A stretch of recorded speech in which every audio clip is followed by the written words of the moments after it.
सभी भैया बहनों को प्रणाम। इससे पहले वाली जो क्लास थी उसमें हमने तत्वों का वर्गीकरण पढ़ा था कि तत्व को कितने भागों में बांटा है, 3 में, जिसमें धातु, अधातु और उपधातु। तो हमने धातु और अधातु के बारे में पढ़ लिया था और तीसरा बच रहा था हमारे उपधातु। तो उपधातु किसे कहते हैं इसको हम समझते हैं पहले। उपधातु तो धातु व अधातु के बीच के गुणों को दर्शाने वाले तत्व उपधातु कहलाते हैं। यानी धातु और अधातु के मध्यवर्ती जो गुण हैं, मध्य के बीच के, तो वो जो तत्व दर्शाएंगे उन्हें हम कहेंगे उपधातु। जैसे कि बोरोन, बोरोन का प्रतीक क्या होता है, बी। सिलिकॉन या सिलिकॉन भी कहते हैं इसको, SI। Germanium, GE। तो ये सब जो हैं बोरोन, सिलिकॉन, जर्मेनियम, ये सब क्या कहलाएगी, उपधातु। ठीक है। आगे तत्वों के बारे में हम देख रहे हैं सामान्य जानकारी। अभी तक ज्ञात तत्वों की संख्या 100 से अधिक और इनमें 92 तत्व प्राकृतिक है और शेष मानव निर्मित है। तत्वों की जो खोज हुई है अभी तक 100 से अधिक तत्वों की खोज हो चुकी है और हम देखें तो टोटल 118 हैं, जिनमें 92 जो हैं 92 तत्व क्या हैं, प्राकृतिक। प्राकृतिक मतलब नेचुरल रूप में वो मिलते हैं, जबकि शेष जो हैं वो मानव के द्वारा निर्मित है, मानव के द्वारा बनाए गए हैं। अधिकतर तत्व ठोस हैं, जो हम देखेंगे 100 से अधिक में अधिकतर तत्व हमें क्या नजर आएंगे, बिल्कुल ठोस, सॉलिड।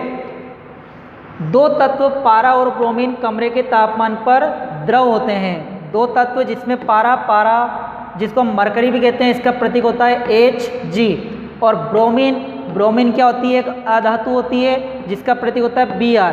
दोनों ही कमरे के तापमान पर क्या होगी, लिक्विड रूप में होगी, तरल अवस्था में।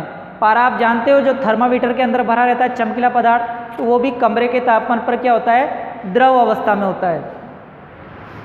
Next point, gallium.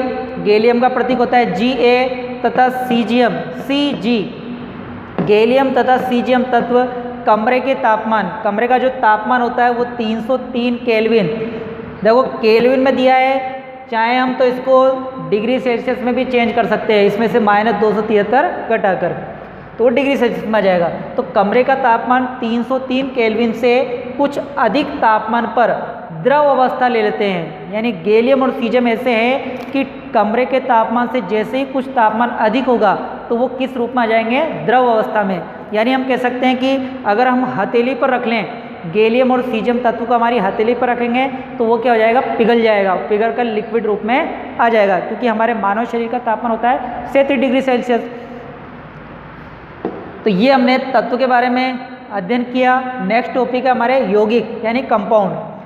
किसे कहते हैं यौगिक, 2 या 2 से अधिक तत्वों के, 2 या 2 से अधिक तत्वों के निश्चित अनुपात में, यानी एक फिक्स रेशो में रासायनिक संयोजन से बना नया पदार्थ यौगिक कहलाता है। यौगिक किसे कहते हैं, 2 या 2 से अधिक तत्वों के निश्चित अनुपात में रासायनिक संयोजन से बनने वाला नया पदार्थ क्या कहलाएगा, यौगिक। अब यौगिक जो हैं, यौगिक जैसे कैल्शियम कार्बोनेट है, जल H2O है, अमोनिया, ये सब क्या है, यौगिक, जो क्या है 2 या 2 से अधिक तत्व के निश्चित अनुपात में संयोजन से बना रहता है और जिसको हम पृथक भी नहीं कर सकते। अब आगे चलते हैं, मिश्रण और यौगिक में अंतर। मिश्रण और यौगिक में क्या अंतर है, देखो पहला कि तत्व या यौगिक, तत्व हो या यौगिक हो केवल मिश्रण बनाने के लिए ही मिलते हैं, किंतु किसी के नए यौगिक का निर्माण नहीं करते हैं। मतलब अगर हम तत्व यौगिक को आपस में मिलाएं तो यहाँ पर केवल मिश्रण बनाएगा, वो नया से यौगिक नहीं बनाएगा। यौगिक तत्व क्रिया करके नए यौगिक का निर्माण करता है। यानी यौगिक में क्या होगा कि तत्व आपस में, 2 या 2 से अधिक तत्व आपस में क्रिया करेंगे और एक नए यौगिक का निर्माण करते हैं। दूसरा अंतर, मिश्रण का संगठन परिवर्तनीय होता है। यानी आपने जो मिश्रण तैयार करा है उसमें चेंज कर सकते हो, जैसे जल में रेत, तो ये क्या है, मिश्रण है, इसमें परिवर्तन कर सकते हैं, छान के द्वारा हम उसको अलग भी कर सकते हैं।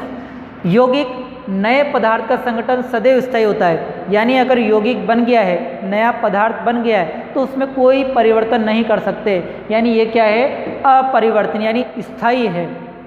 तीसरा अंतर है मिश्रण यौगिक में कि मिश्रण उसमें उपस्थित घटकों के गुणधर्मों को दर्शाता है। यानी जो मिश्रण बना है उसमें जो भी घटक मिलाए गए हैं वो सभी घटक अपने अपने विभिन्न गुणधर्मों को दर्शाएंगे। जैसे जल में रेत है तो जल अपना गुण दर्शाएगा, रेत अपना गुण दर्शाएगी। और यौगिक में क्या है कि नए पदार्थ के गुणधर्म पूरी तरह से भिन्न होते हैं। यानी जो नया पदार्थ है तो उसका गुण एक अलग से ही होगा, फिक्स यौगिक का गुणधर्म ही होगा, एक ही गुणधर्म होगा उसमें। चौथा अंतर, घटकों को भौतिक विधियों द्वारा सुगमता से यानी सरलता से पृथक किया जा सकता है।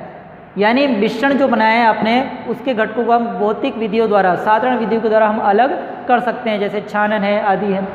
जबकि यौगिक जो होता है इसके घटकों को केवल रासायनिक या विद्युत रासायनिक प्रतिक्रिया द्वारा ही पृथक किया जा सकता है। यानी इनको साधारण विधियों से अलग नहीं कर सकते। अगर हमें इनको अलग करना है यौगिक को तो केवल रासायनिक केमिकल मेथड या विद्युत रासायनिक प्रतिक्रिया के द्वारा ही हम इसको पृथक कर सकते हैं। तो इस प्रकार से आज हमने ये मिश्रण और यौगिक में अंतर देखा है। अब इसको हम सारणी के मदद से समझते हैं। देखो पदार्थ, हमने जो पार्ट है पार्ट वैसे लगभग पूरा हो चुका है। वापस इसको हम देख रहे हैं। पदार्थ पढ़ा था हमने पहले इसमें, तो पदार्थ को दो भागों में बांटा, शुद्ध पदार्थ और मिश्रण। शुद्ध पदार्थ को में दो भाग हैं, तत्व और यौगिक। तत्व हम पढ़ चुके हैं, पदार्थ का मूल रूप होता है जैसे कि कॉपर, ऑक्सीजन, लोहा, हाइड्रोजन और पारा, ये सब क्या है तत्व हैं। यौगिक जस्ट हमने पढ़ा है, दो या दो से अधिक तत्वों का एक निश्चित अनुपात में रासायनिक संयोजन से बनने वाला नया पदार्थ यौगिक। तो यौगिक में क्या है, जल, मेथेन, चीनी, नमक, ये सब क्या हैं यौगिक हैं। मिश्रण जो होता है, मिश्रण दो प्रकार का, सममांगी और विषमांगी।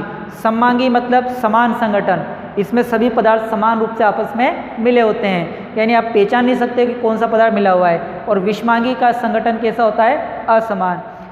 उदाहरण में जैसे सममांगी में जल में शक्कर घुल गई तो हमें चीनी नजर नहीं आएगी, तो ये क्या है सममांगी मिश्रण। ऐसे ही जल में नमक का घुलना, ये भी क्या है सममांगी मिश्रण है। विषमांगी जैसे बालू और नमक का मिश्रण है, बालू रेत और नमक का मिश्रण, चीनी और नमक यानी शक्कर और नमक का मिश्रण, लकड़ी, रक्त, तेल में जल, ये सब क्या विषमांगी, जिनके कणों को हम आसानी से आंखों की सहायता से देख भी सकते हैं। तो आज हमने ये तत्व का अपने तीसरा प्रकार उपधातु, इसके बारे में अध्ययन किया, तत्व के बारे में सामान्य जानकारी। इसके बाद हमने यौगिक और फिर मिश्रण और यौगिक में अंतर पढ़ा, और फिर हमने पदार्थ को सारणी के माध्यम से समझा है। तो इस प्रकार से हमारा जो पार्ट 2 था, क्या हमारे आसपास के पदार्थ शुद्ध हैं, वो पूरा हो चुका है। नेक्स्ट क्लास में अब अगले चैप्टर के बारे में पढ़ेंगे। धन्यवाद।